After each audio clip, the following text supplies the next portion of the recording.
myself, Dr. Hussein Kidanto, Professor of Obstetrics and Gynecology from Agafan. I'll be moderating this session. Welcome, Robert. Thank you. How much time do you have? Sorry.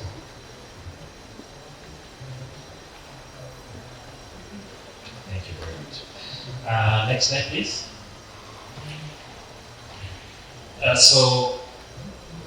First of all, my name is Dr. Robert Moshiro. I'm a pediatrician. I work at the Mungili National Hospital, but also I work with Haydom Lutheran Hospital as a researcher. So I'm going to take you through the journey of the Sepabet plan of care, how we started, and how were the research started at Haydom. Next slide. Yes.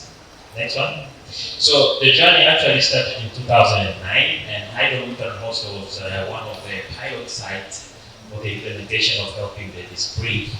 That was conducted in Tanzania in 5 facilities, and Haydom was one of them. So at this time, studies that were evaluating the helping babies breathe program on how effective it is to teach midwives on resuscitation was implemented there. And that was 2009 to 2013. And thereafter, Haydom established one of the largest resuscitation research in Tanzania, and that is safer birth. That started in 2012 to 2019. And this actually set the stage for safer birth plan of care, whereby we actually tested several training and clinical tools that we are going to present here. They were tested individually by different people for about 10 years. Next slide.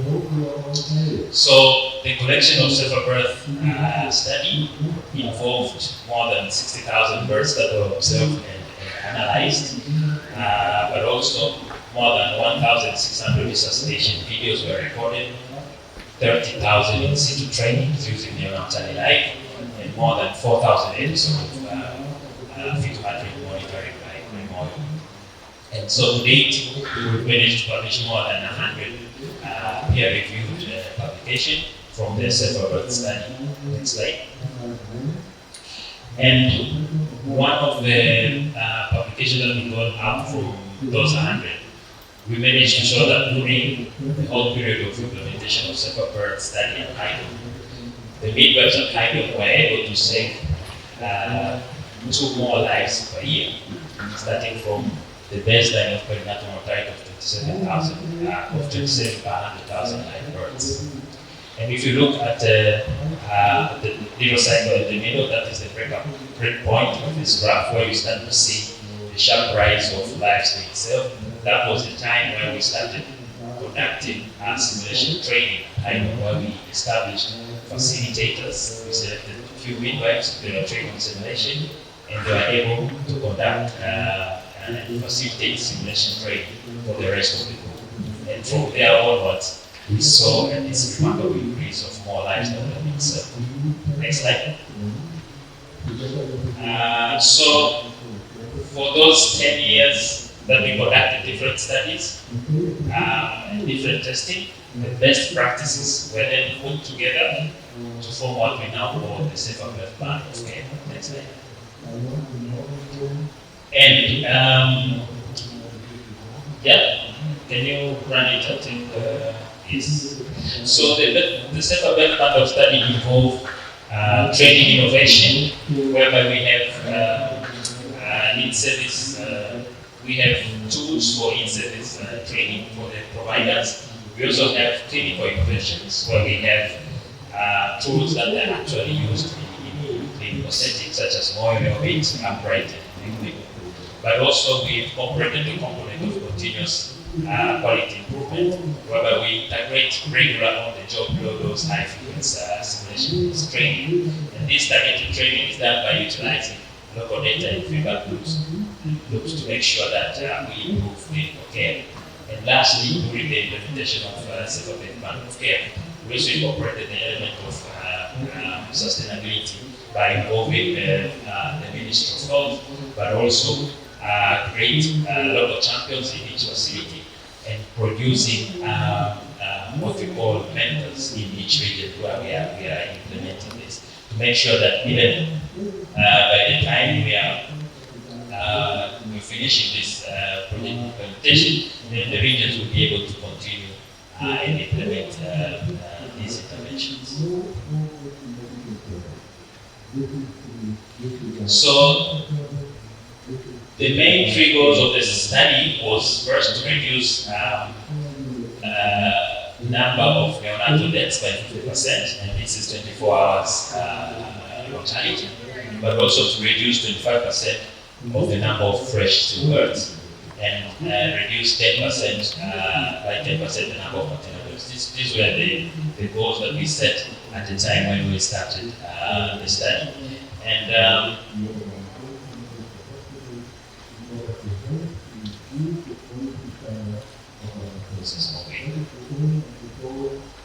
yes, these are implementing partners. So we work closely with the government of Tanzania, but also during the phase one, we work very, very closely with UNICEF as they were mainly overseeing the implementation. But the rest of the partners, including PAT, TAMA, and ADOTA in Tanzania, and other international partners. So the project currently, and at the start, we were covering 5 regions involving 30 facilities, and these regions were selected by the government. And the main factors that were considered in the selection, the regions had high burden of maternal and perinatal mortality, but also had high volume of deliveries, and had tried alignment in the Ministry of strategic priority in terms of implementing interventions. And these were our implementation timelines. We, as any other study that you implement, you have to do facility readiness assessment, and then that was followed by recruit of project personnel, and then we conducted training of national facilitators, and then we conducted training of facility champions. I'm going to go into detail later on. And then we actually went to the facility and conducted training. We had some funds for improvement of some of the facilities that they had no neonatal units, so we were able to provide some of the selected equipment. And then by February 2022, we had completed training in all facilities. And this is our training cascade that we use and we're currently using. So at the start, we had our external collaborators called SAFA. This is a simulation center in Norway. So the SAFA came and trained 8 faculty members. So they trained 8 selected trainers in Tanzania, and they were trained up to the level of to be able to themselves teach simulations to other providers. So we call them angels. We're going to go into detail later on. And then this faculty, we call them civilian faculty, they later on went and trained 15 national facilitators at the start. That was like 4 years ago. And then the 15 national facilitators were responsible for training 90 facility champions. And these champions were healthcare providers that are actually working in the 30 facilities that we're implementing. And then after completion of the training of the facility champions together with the national trainers now, they were responsible for training all the healthcare providers in each of the 30 facilities. And as I said, this is the simulation training model that we are currently using. It's called Sending, and it has 3 levels. So level 1, we basically train facilitator on the methodology of facilitating simulation using the pre-written scenario and conduct the briefing using the whole structure.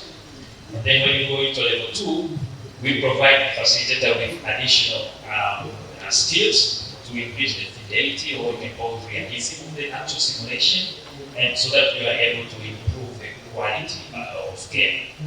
Then when you get into level 3, the facilities are now being demanded to have to have an advanced facilitator course, which covers even how to design a scenario and ability to mentor and teach facilitators in level 1 and level 2. So we'll see later on how we utilized this model, but a little bit more on the same begin. We're actually using the course structure, and this is nothing but utilizing the course context observation and then asking the provider to reflect on what they have just played, and then asking the facilitator to make sure that the participants of the simulation, they are able actually to enhance their practice by their play of that scenario.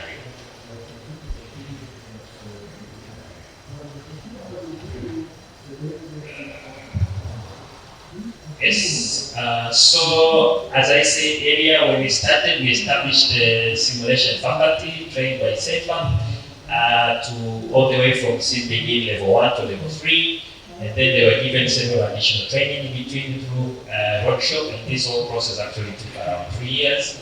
And then they also, as part of the evaluation, they had to conduct several level 1 trainings to make sure that they were actually able to deliver the trainings to the required standards.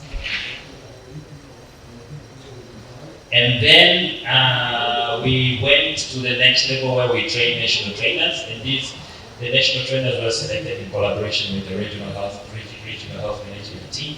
And at the start, we had 3 regional trainers from each region. We had 5 regions at the start, so 3 in each region, and then they were training for 2 weeks. 1 week was completely dedicated to simulation training, and another week was then dedicated to how the bundle should work and how they should actually go on and teach the bundle to the rest of the facilities. And then we selected a few important things to address during the theory week, because you recognize when you send mentors to the facility, they should be able to mentor everything, not only specific on the separate band of care, but they should be able to improve the providers they're actually meeting during the mentorship week. So we also took into account that factor. We also trained them on how to conduct quality improvement cycles when they go for mentorship, so that when they leave, they make sure at least they have an agreement plan with the providers of the facility on what they should be working on during the subsequent days. Okay, so after training regular trainers, we then went on to train facility champions, and this training took 6 days. And this was a combination of simulation training and theoretical training on very important issues. And also, of course, we limited the theoretical training because the theory part of the bundle it could be large. So we actually focused on make sure that they're first able to use the tools, but they're able to conduct and facilitate simulation when they are actually in the facility. And the thing is, the facility champions, they help because when we go for training, we have to go back. The rest of the facilitators meant that they go back to their facility. So you have to leave somebody at the facility that is capable of continuing to motivate the rest of the providers to continue training. And then after the facility champions training, that's when we went to the health facility themselves. And this training had to be conducted in batches because when you are at the facility, services have to go on. So it's not easy to put together all the facility and then you say, okay, let's do 1, 2, 3. So we had to conduct training in batches, either in the morning or afternoon sessions. But at the end of the 5 days that we were at the facility, we made sure that we were able to train all the providers in the labor ward, maternity wings, that includes postnatal, as well as in the neonatal unit. And then after completing the training in the facility, We normally give them the bundle, the actual tools, the training tools, and the clinical tools, and then we step back a little bit. We give them like a month, and then we do the first mentorship visits. And basically, the first one you usually just have to check if they have actually started implementing what you have told them. So before actually going, we normally gather a meeting with mentors. We set aside our objectives, and then we send 1 or 2 mentors per facility, depending on how big is the facility. If the facility has many healthcare providers, then we can send up to 3 people to conduct mentorship. But if it's a health center that you are actually maybe you will find only 2 midwives working in a shift, then you don't have to send 2 people. They only send one person. And during the mentorship, we use what we call the cycle of learning, and this is the sort of a cycle that shows how you connect quality improvement with knowledge acquisition, skill proficiency, and simulation in teams. And the main thing here is it's a separate part of care. We encourage the practice of low-dose, high-frequency training. So first, if we share the data with our facility, and then we ask them or we teach them how to identify the gaps. And then once they have identified that this is I have an issue, let's say maybe in resuscitation, then we ask them first to do individual training. And we call this skill proficiency. But later on, then you have to gather everybody and to make sure that you train them in teams. Because simulation in teams is what makes the difference, especially when you are dealing with major issues such as emergencies. But also, we try to make sure that they go through their own data that they record every day using the toolbox. We ask them at least to know like how many deliveries do you have in a week, how many deaths, how many babies you resuscitated, was resuscitated went very well, and if it didn't go well, very well, why did it go very well? Can you identify something that you can work on in the next 1 or 2 or 3 months?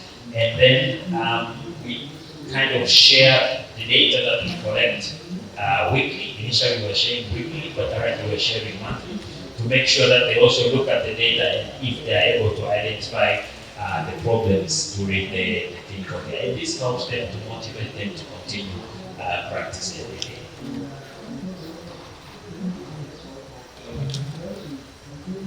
And then you can skip this one. So during the implementation of the settlement bundle for the past 3 years, these are the main lessons that we learned during implementation. First, it was very important in any intervention to get the buy-in from the healthcare providers, but also from the stakeholders. We got a lot of help from the Ministry of Health, but as well as from the PRAG at the start, but also we had quite a lot of help also from the regional health management team, as well as the council health management team. But also it's also important to recognize that when you're implementing certain innovation, it takes time for providers to embrace it and to start using it. Because especially if you are asking them or you're showing them that there is a certain tool you have to use, and they are kind of used to using another tool that has been used for many years.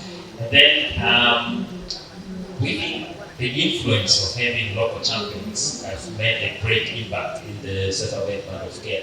Because they are the engines that influence practice. You can go to a facility, but at the end of the day, even if you spend 2 weeks, at the end of the day, you go back to where you're working. So who are you actually leaving behind that can continue motivate the rest of the healthcare providers to train, especially when it comes to low-dose high frequency. But also, as I said, the use of local data to facilitate local decision making.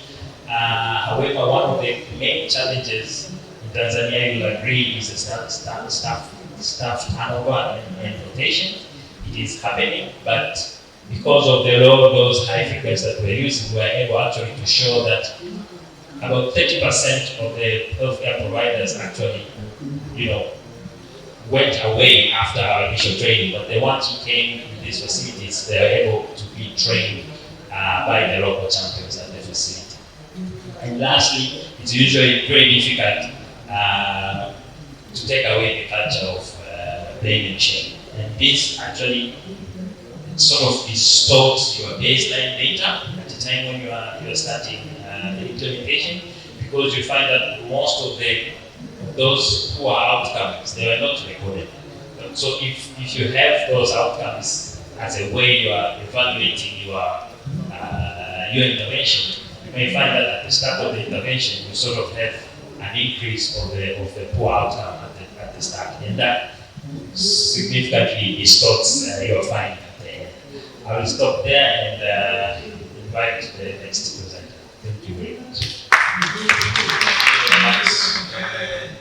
For giving time.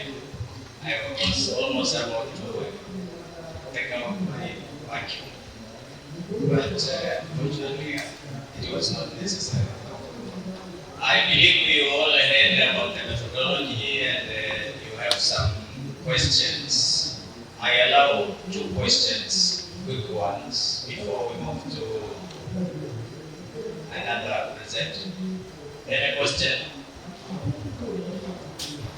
If you have any question, you can raise your hand. Yes?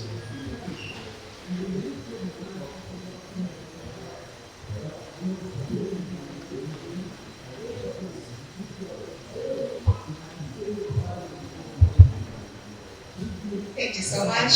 I would like to congratulate all the team head this, I can say, noble initiative to support government effort of reducing newborn and maternal death.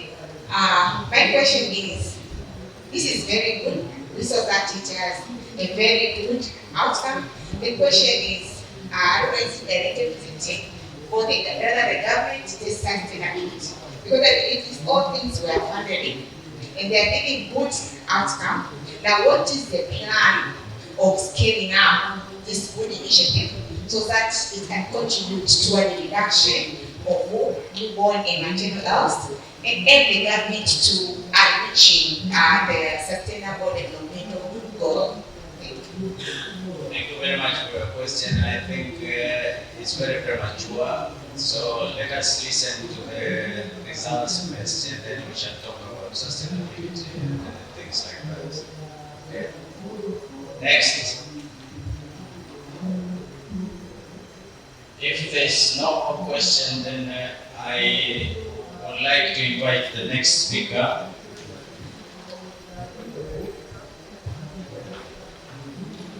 Who is Mary? Mary, are you ready?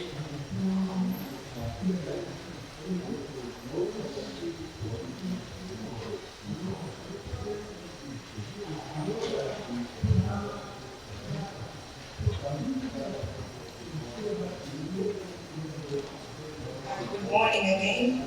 My name is Dr. Mary, and I'm here to share with you about the part of continuous quality improvement.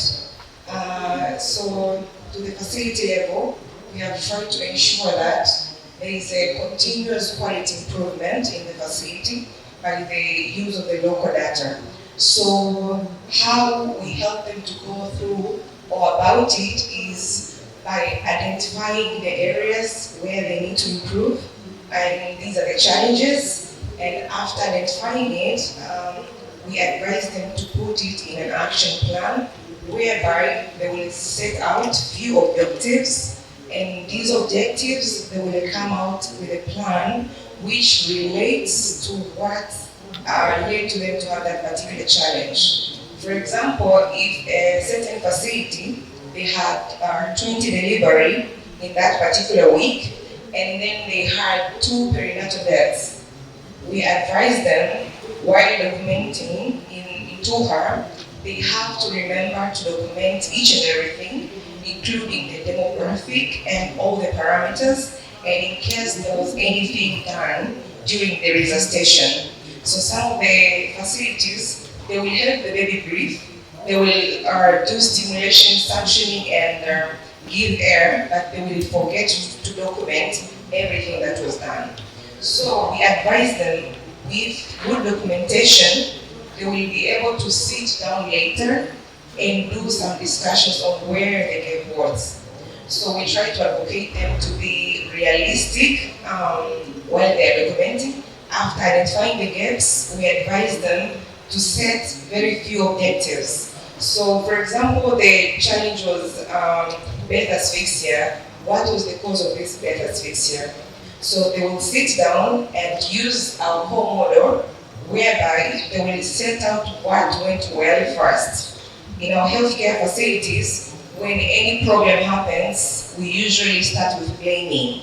But recently, we are teaching them no blame or shame. So when you do anything, even if you resuscitated a baby and that baby died, there was something positive which has been done by the healthcare workers. So they will sit down and start discussing what went well. So when they are settled, if the healthcare worker received the patient early, if they opened a pathograph or labor care guide, they have to discuss and strengthen what went well. Now, when they come to the challenges or the gaps identified, for example, the resuscitation table was not having all the equipment. This is something we want them to sit down and write it, and for the next delivery, they should discuss and they should make sure it does not repeat the similar challenge. So we are also telling them they should have a percentage goal whereby for that particular challenge, within what time they think it is realistic and they can attain that goal. So if that week they have 2 perinatal deaths, secondary to birth asphyxia, they can plan maybe after 3 months, we want to have only 1 or less than that perinatal death in our facility. But also, when they are setting the objective, it should be really specific, measurable, it should be also timely, and it should be attainable. So for this, it helps them to have a cycle and to have continuously improving the quality of healthcare provided. Thank you very much.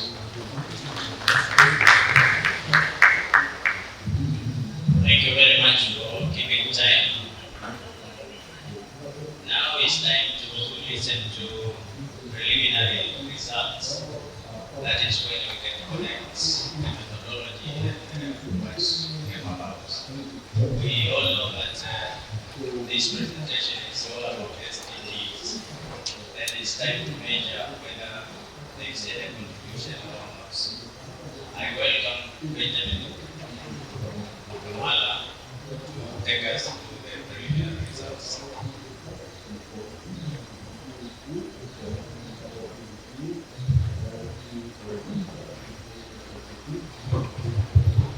Habari za asubuhi. Yeah, so my name is Benjamin Kamala. I'm at the Haydom Hospital.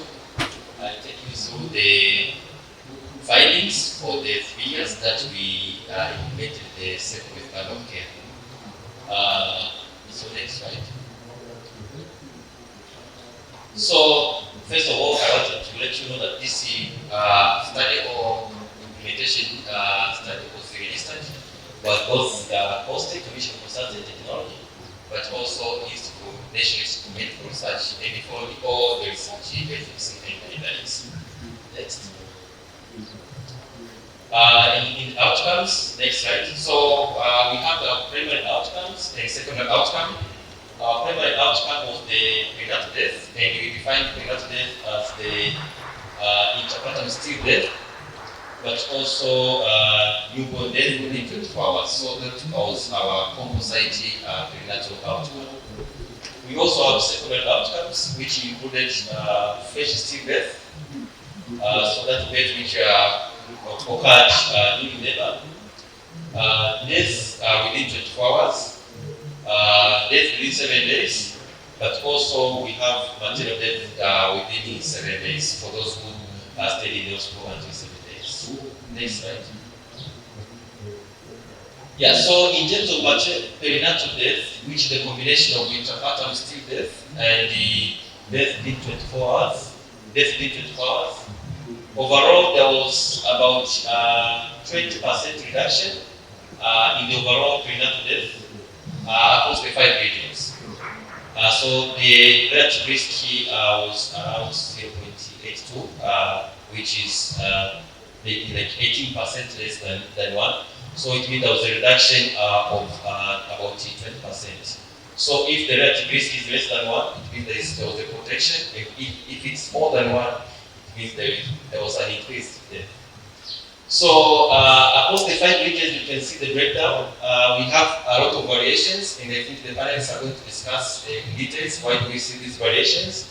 But overall, in Manyara, we saw about 40% reduction in perinatal mortality. In Tabora, about 6% reduction. And in Geita, we saw about 27% reduction. There was a very significant reduction in Shinyanga of about 42%. But also, we saw some increase in perinatal death in Mwanza. We see the results which the panelists are going to discuss. So this was the overall outcome in terms of the primary outcome, which is the perinatal mortality. Next slide. In terms of numbers, we saw reduction from about 15 deaths per 1,000 live births to almost 11 deaths per 1,000 live births in the course of 3 years. And we implemented by state-wise, so we implemented across different regions at different times. And this was the overall curve for perinatal mortality. Next slide. So we also estimated variable adjusted life display, like how much do we think the intervention contributed, or how many lives were saved as a result of the intervention. So we saw about 600 excess survivors in terms of the perinatal death. So this means that without interventions, maybe this death would have occurred. But as a result of intervention, we are able to save around 600. So that was the adjusted. In the unadjusted is around 800. But after adjusting for multiple factors, it came out to around 600 excess survivors. So there was again variation across different regions. As you can see, I won't go into details for the interest of time, but you can see in some of the regions there was high reduction, in some of the regions there was almost no reduction, and in some of the regions there was actually some sorts of increased death as a result of the intervention, which we are going to describe later. Next slide. So another secondary outcome of interpartum still death. Unfortunately, we didn't see a significant reduction in the fresh still death, in the interpartum still death. Even though there was again different variation, we saw a significant reduction in Shinyanga if you go region by region, and significant increase actually in Mwanza. And in the 3 regions, we didn't see the reduction in interpartum still death. So these are the points for discussion when we will be discussing this panel, like why do we see some reduction in some of the regions, in some of the regions we're not seeing reduction. Next slide. So this was the interpartum still death again, and in terms of the curve, we didn't see a significant reduction. Next slide. So another secondary outcome of the 24 hours newborn deaths. Next. So overall, we saw about 40% reduction in the newborn deaths across the 5 regions. And then again, there was variation with almost 70% reduction in Manyara, and about 40% reduction in Geita, about 25% reduction in Shinyanga, and no reduction in Mwanza, and no reduction in Tabora.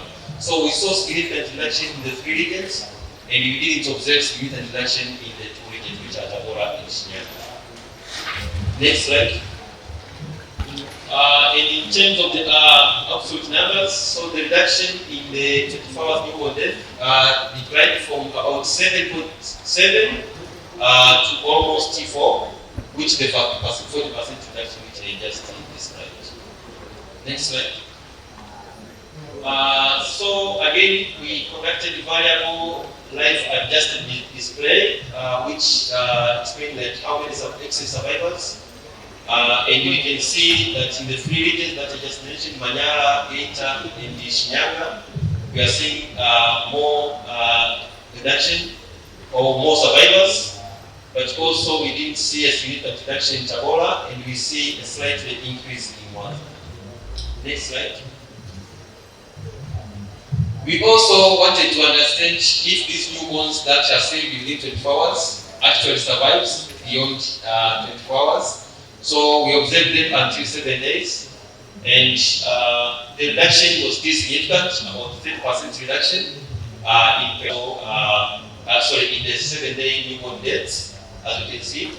But also again, there was variation across different regions, with significant reduction in Manyara, Geita, and Shinyanga, low reduction in Tabora and the Mwanza. Next slide. And these are the absolute number. You see the reduction from about 8 to almost 4.5 deaths per 1,000 live births. Next. And these are the X-ray survivors. As you can see. Next slide.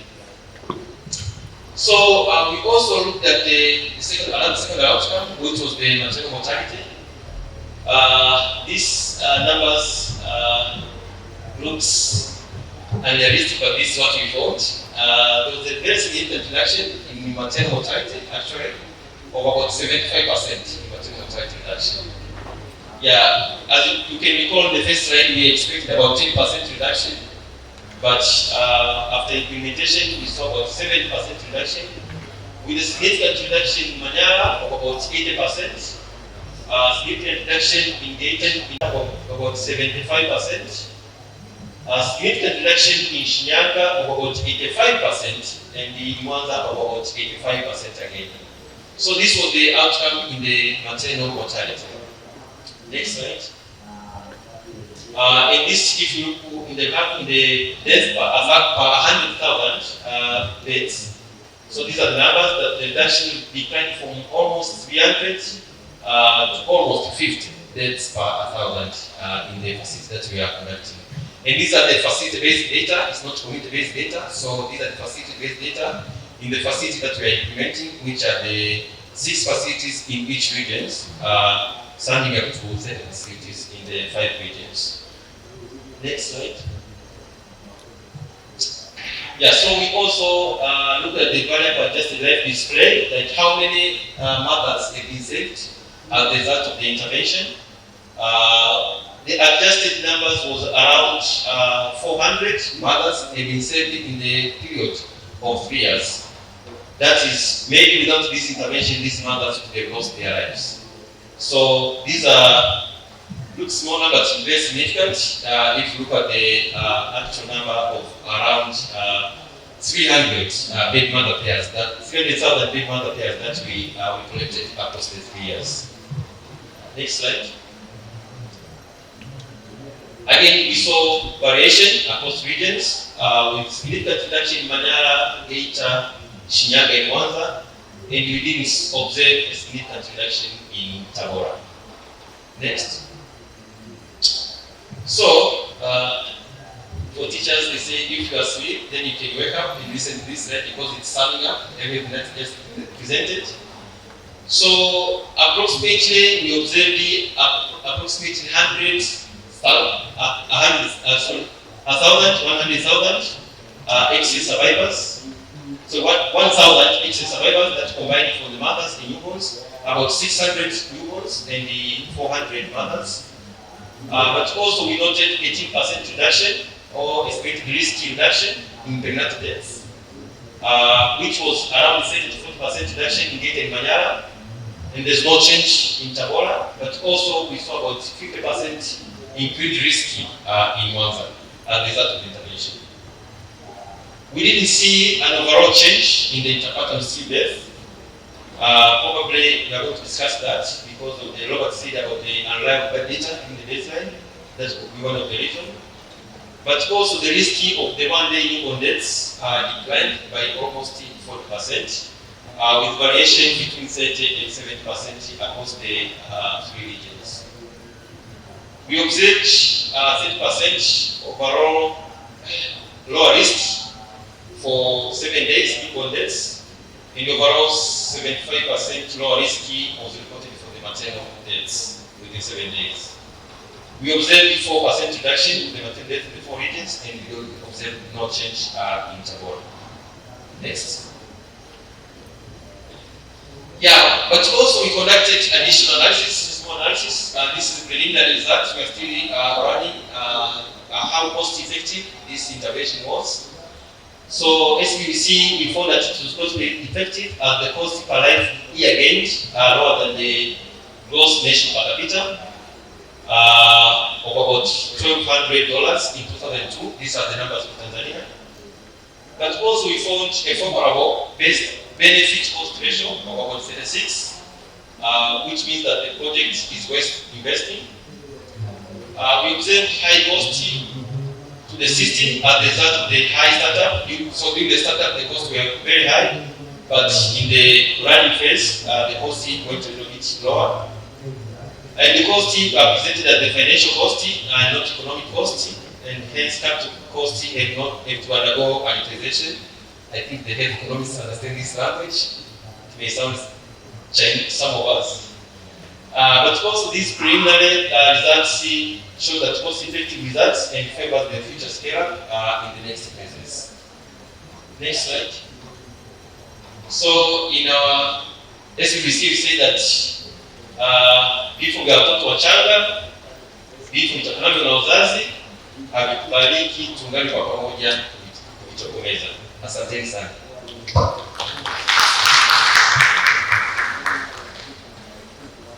Thank you very much for a nice presentation. I believe the presentation has raised a lot of questions, but I would advise that you keep your questions until the question and answer session starts. Let me take this opportunity now to invite the panelists. Robert Oshiro, Neil Mazengo, Betha Dua, Emmanuel Tulua, Yugan Gile, and Abina.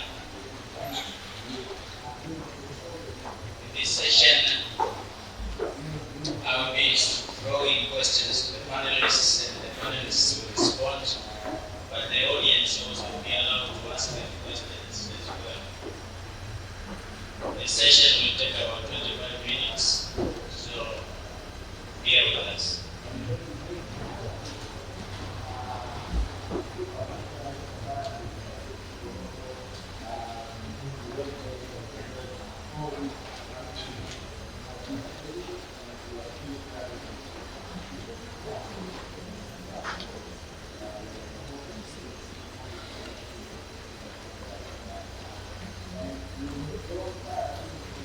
Okay, we start now.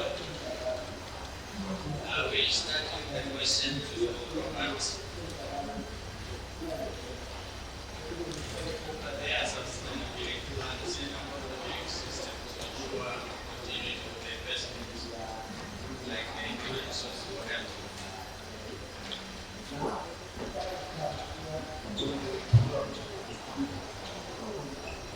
Can I repeat again the questions? Are there sustainability plans in the affordability system to ensure the continuous continuity of the investment?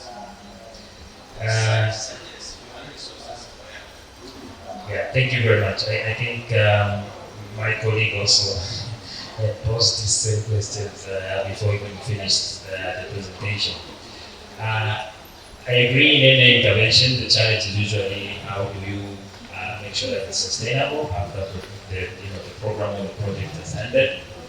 But specifically for this specific project, we have tried to sit with the government and think through this from the beginning. As I said initially, we had a very good collaboration. Even before we actually wrote this grant together with the Ministry of Health and PRA from the beginning. Because the requirement we had to add the backing of the Ministry of Health because before we got the fund from the GFF. So that was one very important component. But if I start from the lower facilities. So when we go to any facilities, first of all, we ensure that the facility, they set up a learning corner. And this learning corner, we hope that they will sustain it. And we usually equip the learning corners with our bundle. Second, we train the local champions. That is, these are healthcare providers that are actually stationed in that particular facilities. So hopefully, even if the project ended, then there will be somebody who actually has the knowledge of simulation, for example, and is capable of running simulations and also conduct peer-to-peer learning throughout. And if I may just give you one example, as I say, during the initial 3 years implementation, we had about 30% of healthcare providers that we trained initially that moved away from the region where we are actually implementing. But when we look at our data in terms of the training data, we actually realize that if you look at those new healthcare providers who move into these facilities, their rate of training, the amount of individuals training, for example, that they're doing is almost the same with those who were actually there from the beginning. So that shows you that if you have somebody stationed right there in the facility and is knowledgeable enough, then it's capable of imparting knowledge to those who are coming in. And that is, we believe that is one of the main issues of sustainability. But additionally, during the mentorship and supervision, we normally involve the regional health management team and the council health management team. Of course, they are fewer, we have more facilities, so they are not able to come with us in all the facilities, but they will be, going with a mentor at least in 1 or 2 facilities in each visit. Hopefully that in their own subsequent support, mentorship and supportive supervision that they conduct quarterly, then you hope they will more or less do the same as we do when we're sending our mentors out there. And then in the second phase that we are currently implementing in terms of the availability of equipment, we have we ordered our batches of clinical and training tools through the medical store department, and all the clinical and training tools are currently available in the medical store department's catalog. This means that each individual facility, even those facilities that are not actually in this program, they actually can access these tools through the medical store department. Maybe I stop there and allow other questions to continue. Thank you. Thank you, Robert. The next question goes to Dr. Yudas. Why did we see massive decrease in maternal mortality?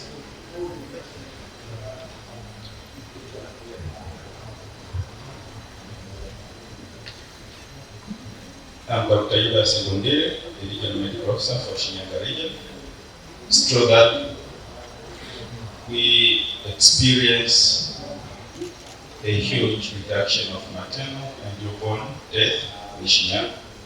And the reason is the government of Tanzania has done a tremendous job in transforming and inventing the will for improving the infrastructure for health services. We had only 3 hospitals providing CMOC services, but currently we are having 1 regional hospitals and 6 district or council hospitals providing CMOC services. But also we had only about 5 health centers, but currently we have 20 health centers providing CMOC services. But other than improving the infrastructure, but also we have equipped those facilities, making the services accessible, available in the community, but also a conducive environment for healthcare workers. Additionally, the SPDC is dealing with the 3rd delays, that is the skill and knowledge at the service provision. But you have other project where we were addressing the two delays, the first delay and the second delay. We had the Mama project, which was trying to address the two delays, but also other projects being implemented by other partners in terms of family planning, community engagement, community sensitization, to utilize and access the services.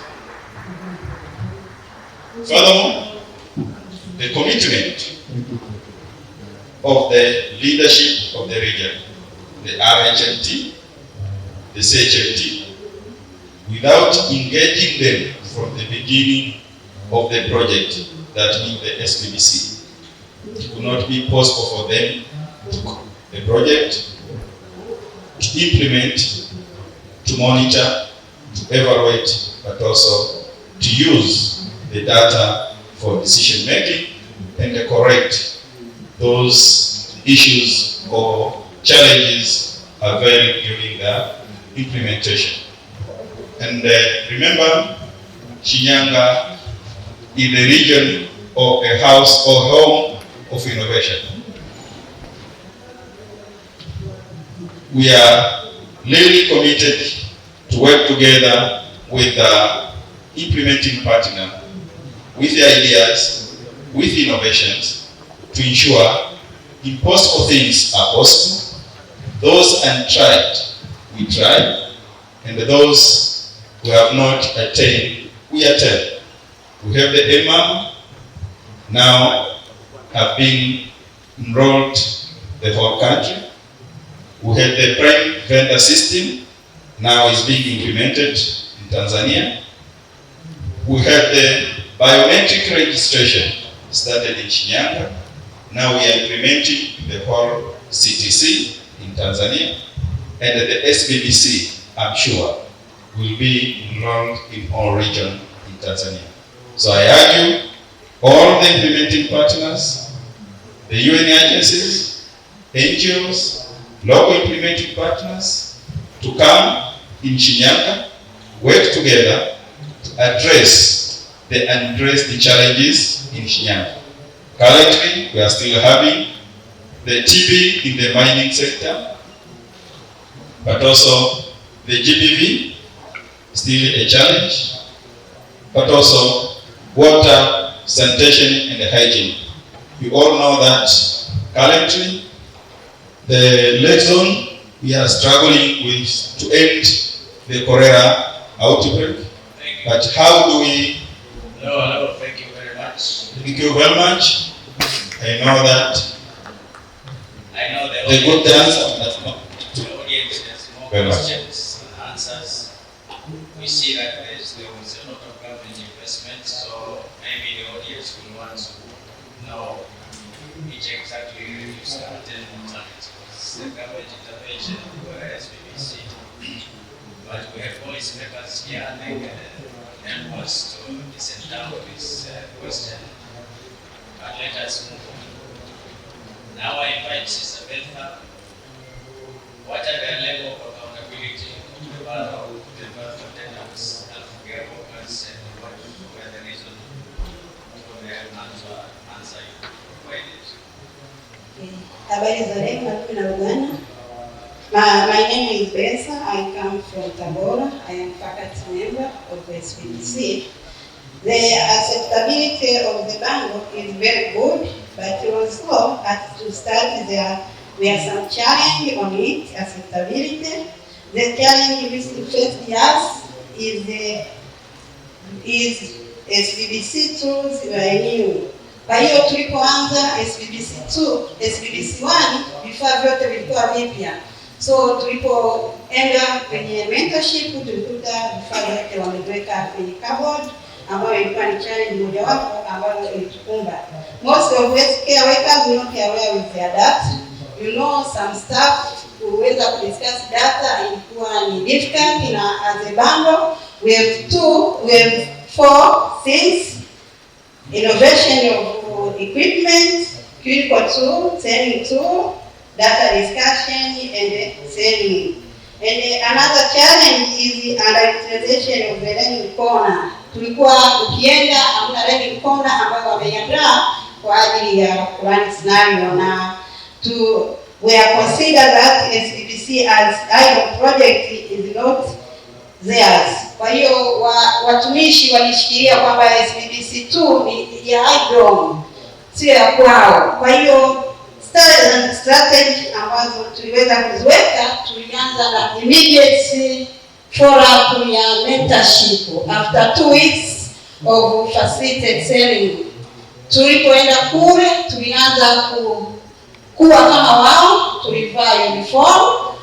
You practice as all shift morning, PM and the night is in order to consider all participants or staff during the shift.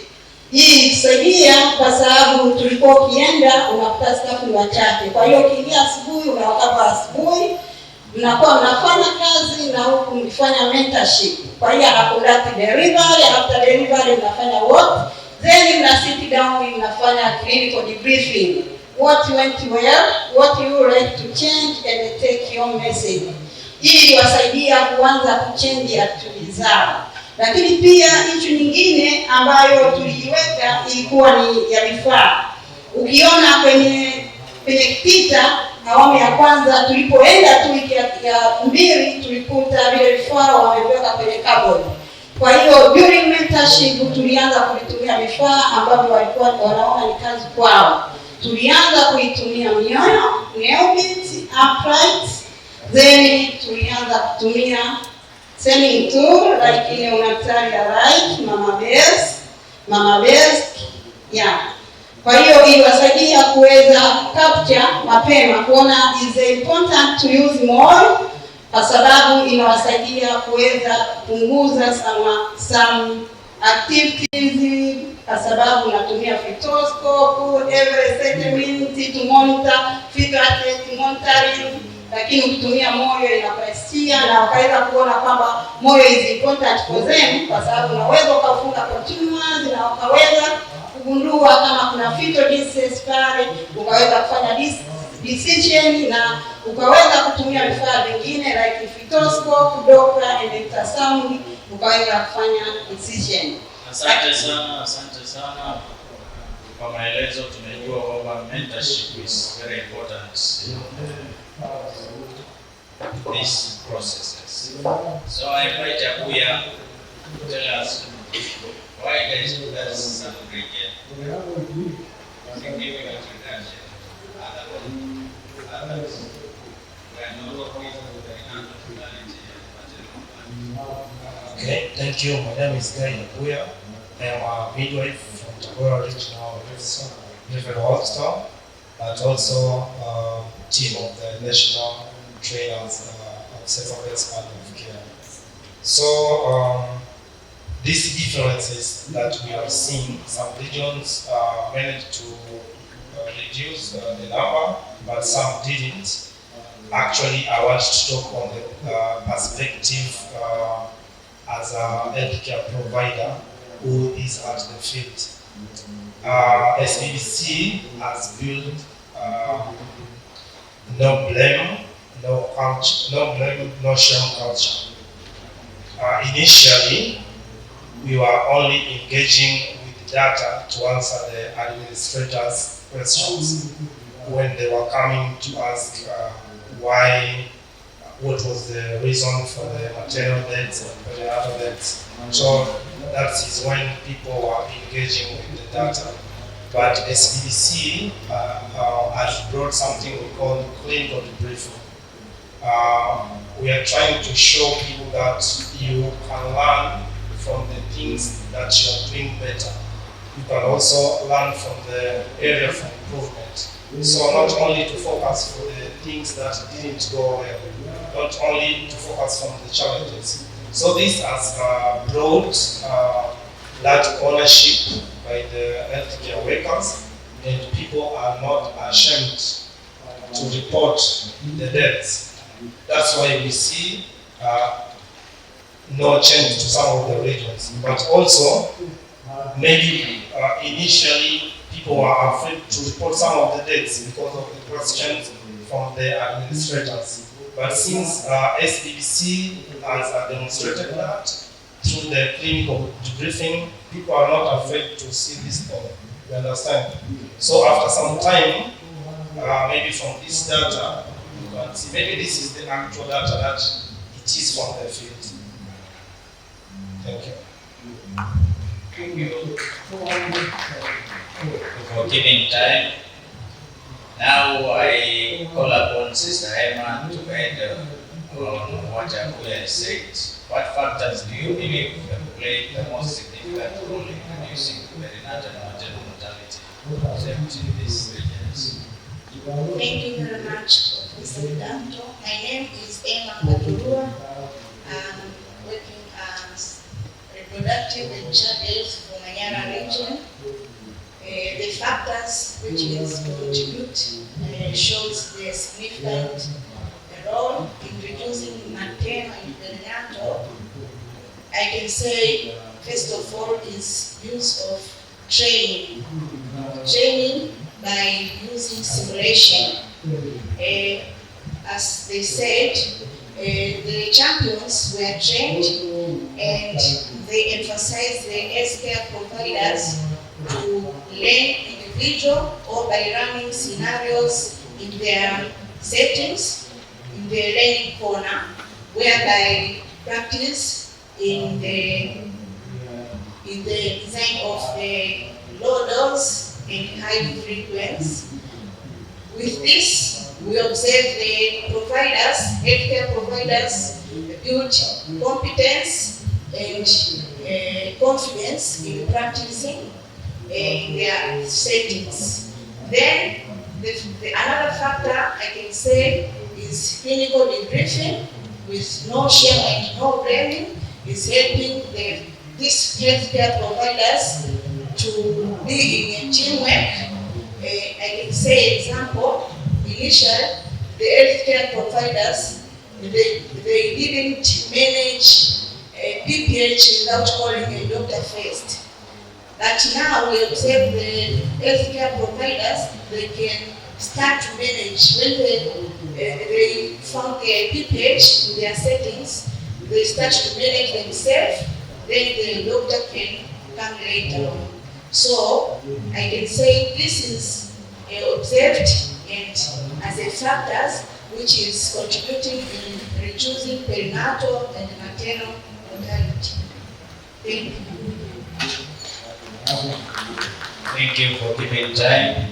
The last panelist is Deogratias. What was the unique?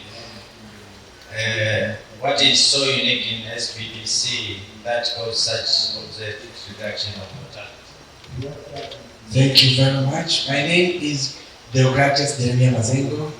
I'm previous medical officer in charge at Lutheran Health Center near Kilimanjaro International Airport. And now I'm a medical officer at Bull Town Hospital. This is very unique to me and I think to you also.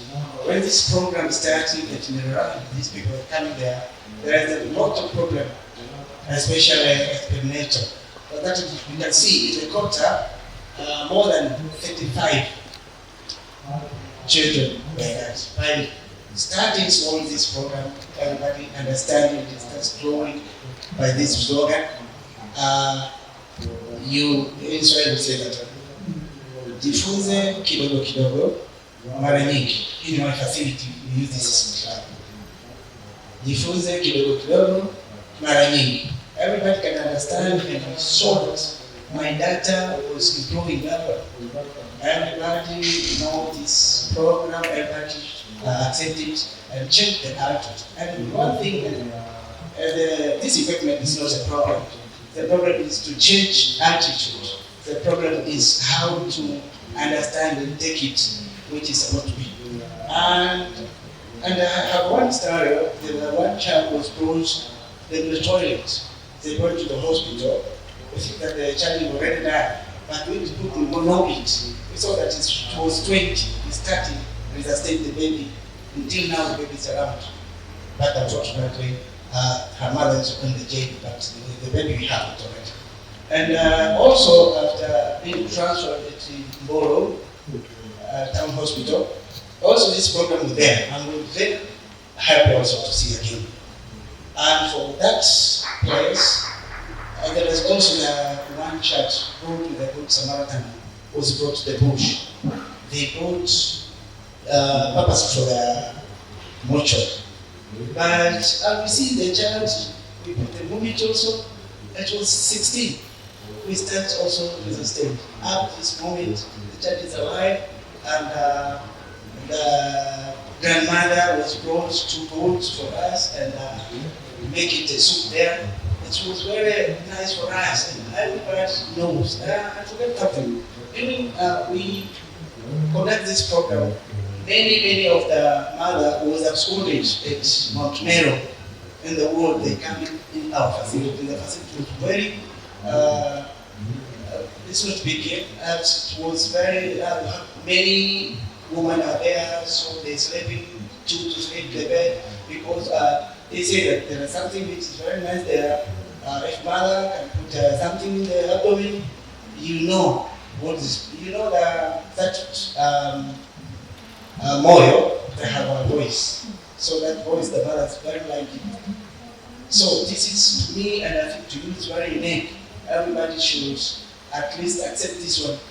It reduces very, not just small, very big, our burden which we have it. So to me, I think everybody should take this slogan. Slowly, kidogo kidogo, mara nyingi. Everybody should take this. Kidogo kidogo, mara nyingi. So everybody should understand. And no blame, no shame. This is very important. Thank you very much.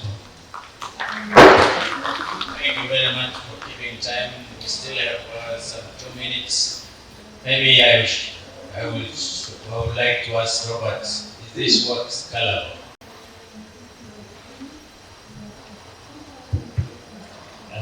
Thank you. It's a tricky question, but I think should I throw it to you, Dr. Tui? Yes, kindly help, because I might be biased, but the way I see it, I think it's correct. Can I say something to you? I think we need to change narrative now, and that should have been the first question, because you have abundance of evidence from the studies from Manyara, and now we have gotten to 5 regions. We have more evidences, so we need no any other evidence. We need to scale up. I was in New York. We had a conversation with the Minister of Health of Nigeria. They want to take up this to Nigeria. They want to take up this to Malawi. So our conversation has to change. 5 region to 26 region. In terms of sustainability, it's sustainable. We have the system in place. We have decentralized everything. Now planning and budgeting is happening at the primary healthcare level. We need to make sure whenever the people who are working at the primary healthcare level, they should be able to put a budget aside for this activity. We have done that with the mama, and with the mama, there were no funds whatsoever, but we managed to do that. So for me, I think for the upcoming discussion, it should be how best are we going to brand it, how best are we going to make it to go into full scale, and that should be our narration from now going forward. For me, we shouldn't wait any other time. We should just focus on how best we can go to Mbeya, Linden, and Twala. Thank you. Thank you very much. Thank you very much. He is one of the policy makers, so we have heard you. Thank you very much. Now we are going to question and answers. I see hands up too many. Let me start from my left.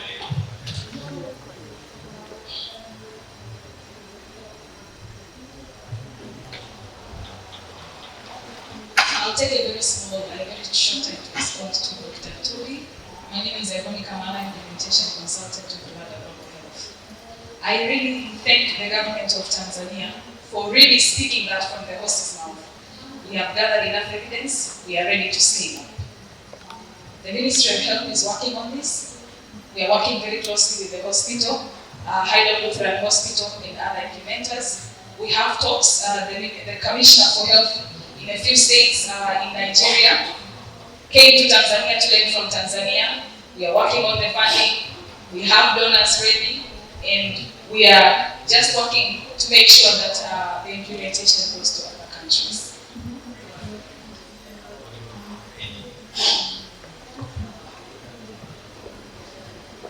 Okay.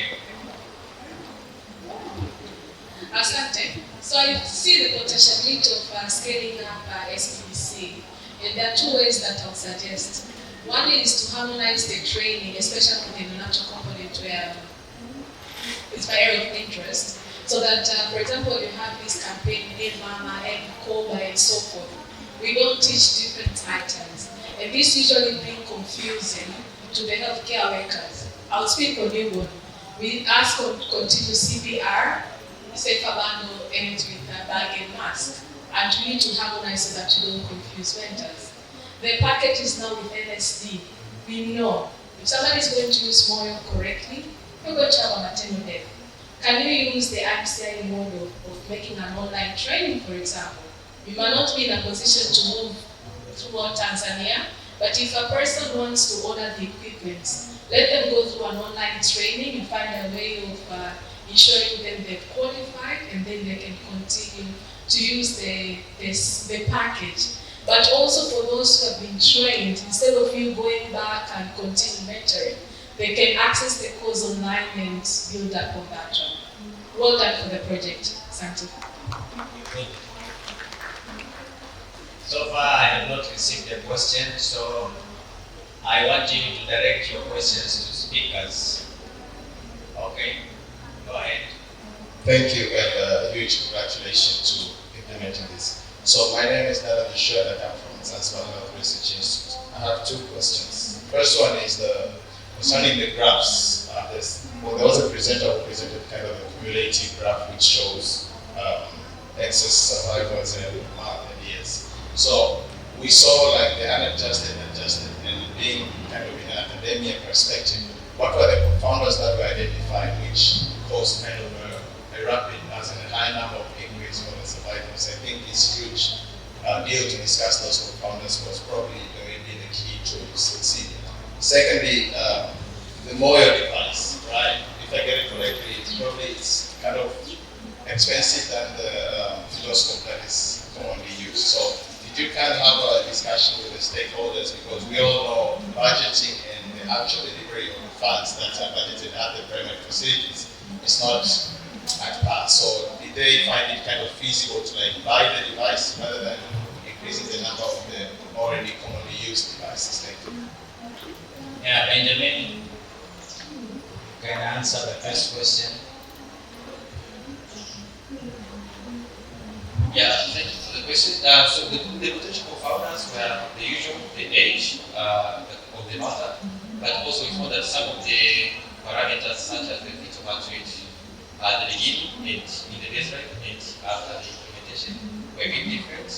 And these are some of the factors that we found that they are causing the changes that we observed in the graphs.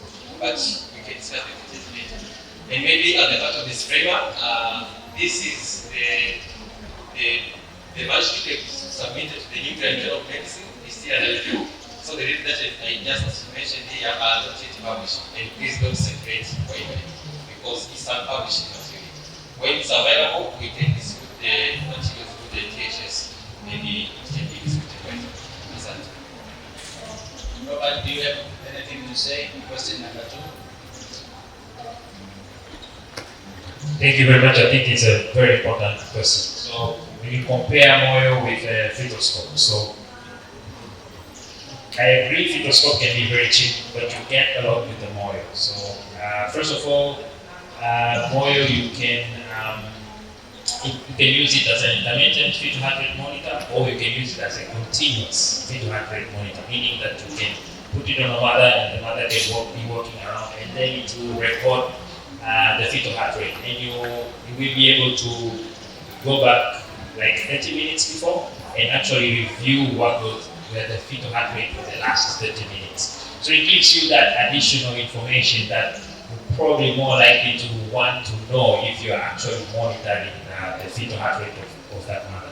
So I would say it's an advanced tool. It's still relatively cheap compared to other tools in the market, and you get a lot more compared to the fetal score.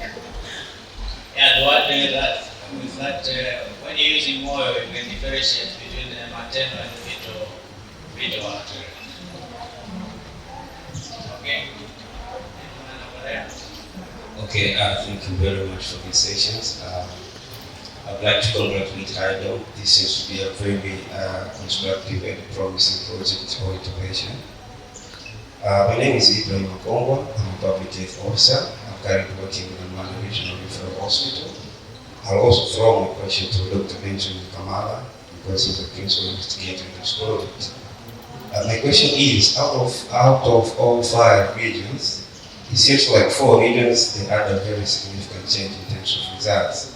Things are not working in Tabora, and we're thinking of scaling this intervention so that we can reduce maternal and perinatal death. What is happening in Tabora? Why this intervention is not working in Tabora and it has worked in other 4 regions? And the same mechanism which have been used to other 4 regions have been also used in Tabora. So what's happening in Tabora? I would like to know this. Yes, Benjamin, this is a common question. You'll be able to answer. Yeah, thank you for the question. We have a lot of contextual factors. So as Robert said in the beginning, there was a lot of issues in the documentation at the baseline. So Dr. Dave said about the culture of the blame and shame. We have conducted a qualitative study. After getting the preliminary results, we conducted a qualitative study to understand as to why are we getting reduction in some of the regions and some of the regions are not getting. So the midwives actually saying that in the beginning, they're not documenting the newborns who are dying. For example, fresh children, they're not documented. And when you do the statistics, you find that you find fewer in the baseline and more in the after implementation. But it's because we encourage them to document for learning purposes. And we also talk with the regional ethnic team. I'm glad the RMO for Tabora, she's here. She can explain better. But the people now, the culture of the blame and shame, they've gone down. People now document, and that's why we are seeing a significant reduction recently. But we wanted to be honest with the data that we have, that in the beginning, that's what we thought as the reason for not improving in Tabora. And we have many other regions. If you look in Mwaga, for example, we have increased in the number of the first students and the implementation with the same reason of the non-documentation in the beginning. Thank you. Thank you, Benjamin. Time is up, but I will give opportunity for 2 questions. Yes. Thank you very much. I'm Dr. Asbeth Mekingira from the Ministry of Health. I'm working with Department of Policy and Planning, monitoring evaluation officer of the Wellbeing Project, which is called Tanzania Maternal Child Health Investment Program. So this is one of the big projects currently implemented in the Ministry of Health, and we have over $250 million for 5 years of different interventions on maternal and child health. So I want to pick up on what Dr. Tony said. Currently, we have received the additional financing of around $8 million for SPC Plus. So we are going to cover more than 2 regions. Of course, we will start with Morogoro and Kagera, and we are hoping that at the end of the project, and maybe at around 2027, we shall have more regions being covered, because this is one of the interventions that they want to make through the global financing facility is really recommended. So I just want to give that comment that the Ministry of Health is really streamlining these interventions. Thank you. Okay, thank you. Tuli, Dr. Tuli, can you tell us this reduction of maternal mortality and perinatal mortality, was it influenced by government interventions rather than the SPVC? That's absolutely right. Actually, for Shinyanga, we have had a number of investment in the past. Apart from what you guys are saying, we had also the results-based finance. We started in Shinyanga. With the MMR started in Sengerema, but it was not scalable. So we took up from Sengerema to Shinyanga District Council, and then we scaled it up to the entire region. And from there, it was a proof of concept that allowed us to go beyond Shinyanga to Linden and Morogoro. So with these investments, they cannot go under noticed. We need to appreciate the previous investment which were in Shinyanga and some other regions. And those are the ones which, to me, seeing the data which have been presented by Kamala, they have some bearing to those data. So together with other investment now, which are going on, that's why I said we need to change the narrative. Because now we'll be receiving funds from Susan Thompson Buffett and then Team Chief under the World Bank. All this money goes to investment in the area of maternal, newborn, child, adolescent health. So we can leverage on that. Instead of just focusing on the prior defined interventions, we can have SPVC be part of that. So this is the narrative which I'm thinking and I'm looking forward to have. That we have different opportunities, but these opportunities seem to be fragmented. How do we harmonize? How do we work together so that we can have this one, not only in 5 regions, rather going to 26 regions in the mainland and 5 regions in Zanzibar. So in doing so, then we shall be able to appreciate what SPVC can do to save lives of mama and daughters. We had you, Vice President. I know you all know that we've been able to reduce the maternal mortality, but stillbirth and newborn death is harder to crack. And that is where we see the importance of SPVC. So let us put together and reduce the maternal mortality and newborn death. Do you have a burning question? Yes?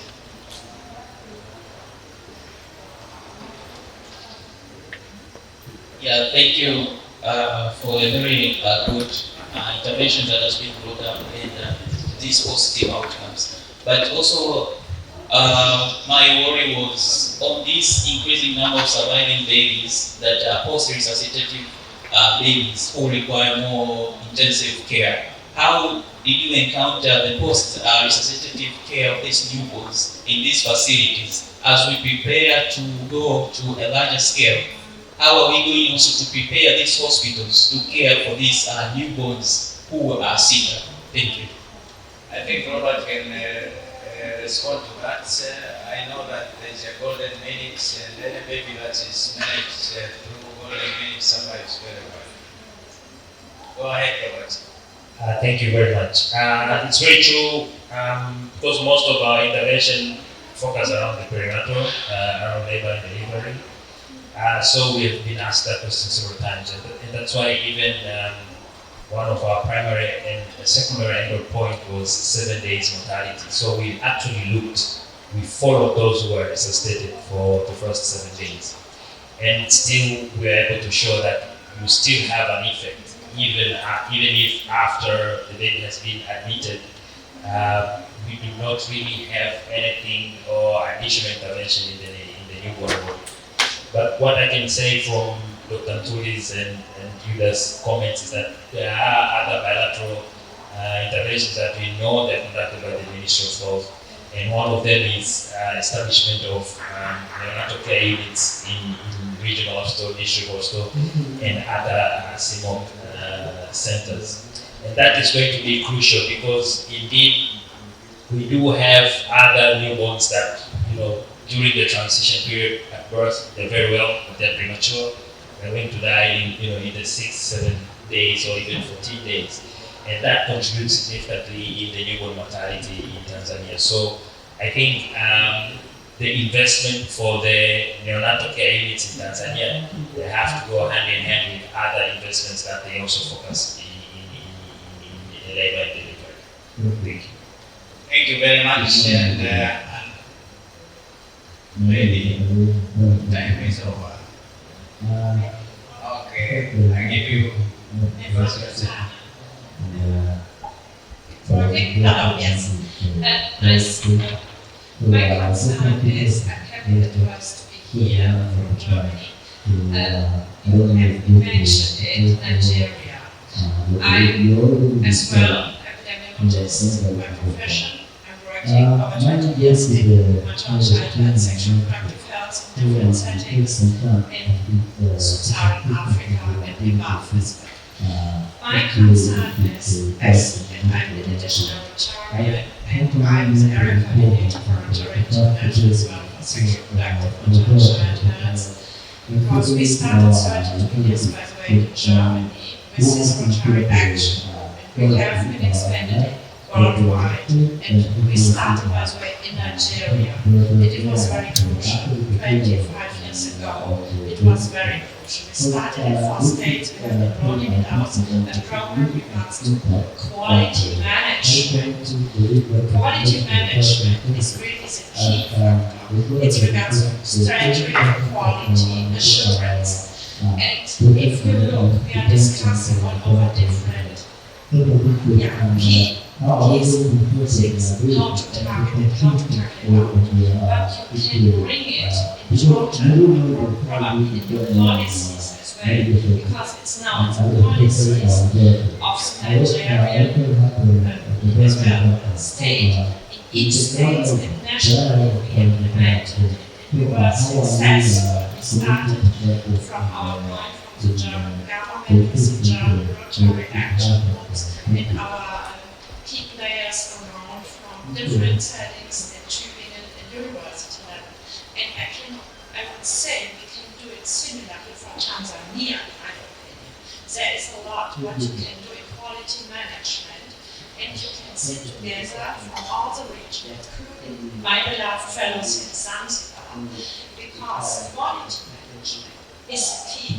We started 45 years ago back home, and I think quality management to bring pediatricians, to bring gynecologists, or midwives, everybody on the table, and to give them a broader understanding. You look for the indicators, it's benchmark, and then you can train them very easily to improve antenatal postnatal care in different settings and to have the same values in each area.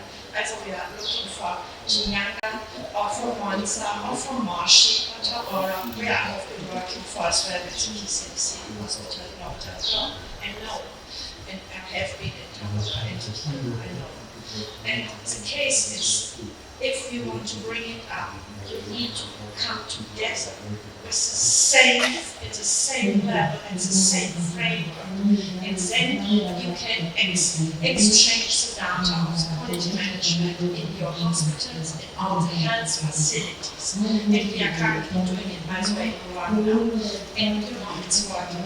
And Nigeria is one of the crucial parts. It's not easy, but they have been successful. We succeeded 2 years ago. We want a program of scale, and we are just continuing in this way. And I think it could be somehow some change as well here in Tanzania. Thank you very much. I think what you said is true. Quality is everywhere. We engage on quality of clinical care as well as quality of data collected. So policymakers are here and researchers are here to take it into account and see how, if possible, we can collaborate with you to improve quality.